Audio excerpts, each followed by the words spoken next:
सृष्टिशाला का पुरुष भाग 19।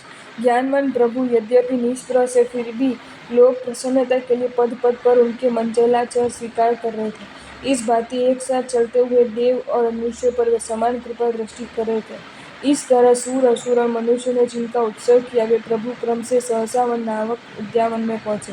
उस उद्यान के चारों ओर फूलों की सुगंध से उन्मुख बने भ्रमर पंक्तियों से जिसका मध्य भाग दूर प्रवेश था, ऐसे केतकी वृक्षों का बेड़ा लगाया हुआ था, मानो सहस्त्र ब्रह्मांड वन में वेगार दे रहे हो। इस भांति नगर के बड़े बड़े श्रेष्ठों के पुत्र खेलने की इच्छा से उस वन की लता और वृक्ष की मध्यवर्ती भूमि को परिष्कृत कर रहे थे।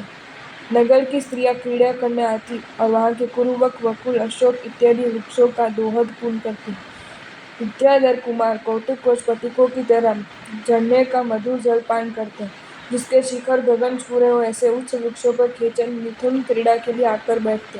हंस मिथुन से लगते दिव्य कपूर और कस्तूरी चूर्ण की तरह घुटने तक भरे हुए कोमल पराग से उन वन की धरती धूलिमय लगते। उद्यान पालक राहत नींबू आदि वृक्षों की क्यारियों को दूध से भरते। मालिनियों की लड़कियां विचित्र गुंथन कर्म में स्पर्धा करती हुई पुष्पमालाएं बनाती। अनेक लोग उत्तम शय्या आसन और बर्तन होते हुए भी केले के पत्र पर सोते, बैठते और भोजन करते। बड़े बड़े शाखा युक्त फल भार से अनंत वृक्ष धरती का स्पर्श करते। आम्र मुकुल के स्वाद से उस वन की कोकिलाओं को मत कभी नहीं उतरता। अनार के स्वाद से उन्मत्त बने शुक पक्षी के कोलाहल से वह वन सर्वदा गुर्जरित रहता और वर्षा ऋतु के मेघ की तरह विस्तृत वृक्षि से वह उद्यान छाये उच्छा लगता। ऐसे सुंदर उद्यान में अजित स्वामी ने प्रवेश किया। तद उपरांत रथी जैसे रथ से उतरता है, उसी भांति संसार समुद्र को पार करने के लिए जगत गुरु भगवान अपनी श्रीकर रत्न से नीचे उतरे। फिर देवताओं के लिए भी दुर्लभ ऐसे 3 रत्नों का ग्रहण करने के इच्छुक प्रभु ने समस्त वस्त्र और रत्न अलंकारों का परित्याग किया एवं इंद्र प्रदत्त प्रदूषित देवदूषित वस्त्र और उपाधि अर्थात बाह्य साधन से धर्म का परिचय कराने के लिए अलौकिक उपकरण ग्रहण किए। माघ शुक्ला नवमी का दिन था। उस दिन चंद्रमा रोहिणी नक्षत्र में आया था। भगवान के 2 दिन का व्रत था। संध्या का समय था। सफरचंद वृक्ष के नीचे प्रभु ने अपने राग आदि की तरह सिर के केशों का पंचमुष्टि से उत्पाटित किया।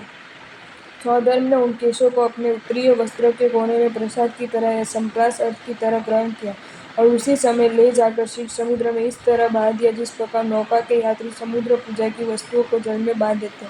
वहाँ सूर असुर और मनुष्य आनंद में कोलाहल कर रहे थे। उन्हें इंद्र से शीघ्र लौटकर हस्त संकेत से शांत कर दिया। फिर प्रभु सिद्धों को नमस्कार कर एवं सामयिक का उच्चारण कर मोक्ष मार्ग पर चलने के लिए वाहन की तरह चारित रूपी रथ पर आरूढ़ हुए। दीक्षा का सौंदर्य एक साथ जन्म लिया ऐसा चतुर्थ मन पर यह ज्ञान प्रभु को उत्पन्न हुआ। उस समय एक मुहूर्त के लिए नारकी जीवों को भी सुख मिला और तीनों लोक में विद्युत प्रकाश की भांति आलोक व्याप्त हो गया। प्रभु के साथ अन्य 1000 राजाओं ने भी दीक्षा ग्रहण की, कारण जो स्वामी के चरणों का अनुगमन करने का व्रत ले लेते उनके लिए दीक्षा ग्रहण ही उचित था। तद उपरांत जगतपति को प्रदक्षिणा देकर प्रणाम कर अच्युत आदि इंद्र इस प्रकार स्तुति करने लगे। हे प्रभु, आपने पूर्वकृत अभ्यास से वैराग्य को इस प्रकार ग्रहण कर लिया है मानो इससे आपका जन्म जन्म से एकात्म भाव रहा है। मोक्ष साधन में प्रवीण हे नाथ, सुख के कारण इष्ट संयोग में भी जिस प्रकार आपका वैराग्य उज्ज्वल है, उसी प्रकार दुख के कारण इष्ट वियोग आदि में भी वैसा ही वैराग्य है। हे प्रभु, आपने विवेक रूपी ज्ञान शान पर चढ़ाकर वैराग्य रूपी शस्त्र को इतना उज्ज्वल कर लिया है कि मोक्ष प्राप्ति में उसका पराक्रम अंकुटित गति से व्यवहार में आता है। हे नाथ, आप जब देव और राजाओं की लक्ष्मी का उपयोग कर रहे थे तब भी आपका आनंद तो वैराग्य ही था। काम भोगों से नित्य विरक्त आपका प्रौढ़ वैराग्य जब उत्पन्न हुआ तब आपने सोचा काम भोग अब समाप्त हो गए अथवा योग स्वीकार कर दीक्षा ग्रहण कर ली जाए। जब आप दुख में, सुख में, संसार में, मोक्ष में उदासीन भाव रखते तो आपका वैराग्य अविच्छिन्न है। आपको किसमें वैराग्य नहीं है। अन्य जीव तो दुख गर्भित और मोह गर्भित वैराग्य से संपन्न होते हैं, किंतु आपके हृदय में तो एकमात्र ज्ञान गर्भित वैराग्य को ही स्थान मिला है।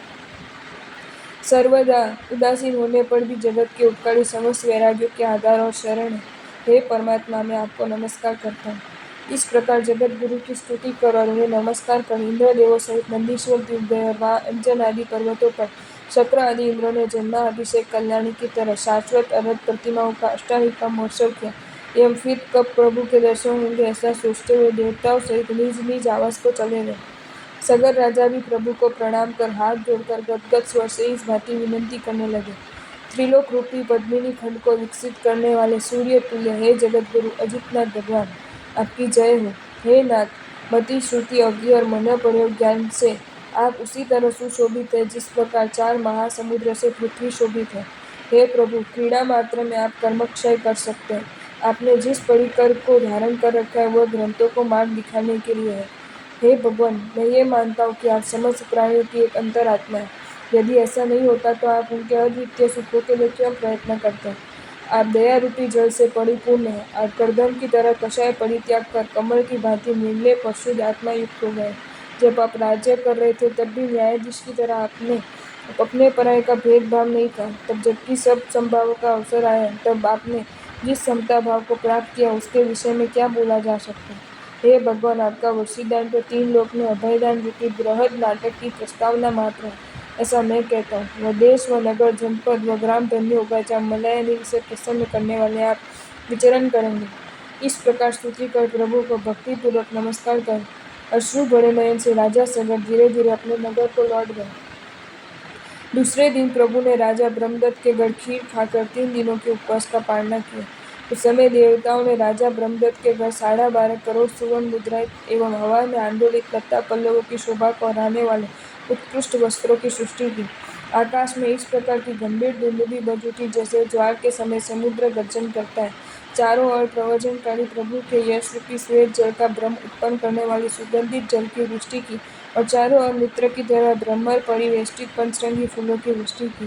फिर प्रहोदान ऐसे शब्दों का उच्चारण करते हुए आनंद मना देवगण उच्च स्वर से जय जय शब्द करते हुए आकाश में जाकर बोलने लगे, देखो प्रभु को प्रदत्त श्रेष्ठ दान का फल देखो। इसके प्रभाव से दाता उसी समय वैभव संपन्न तो हो ही जाता है, किंतु उससे भी बड़ी बात यह है कि कोई इसी जन्म में ही मुक्त हो जाता है, कोई द्वितीय जन्म में तो कोई तृतीय जन्म में या कोई कल्पातीत कल्प में उत्पन्न होता है।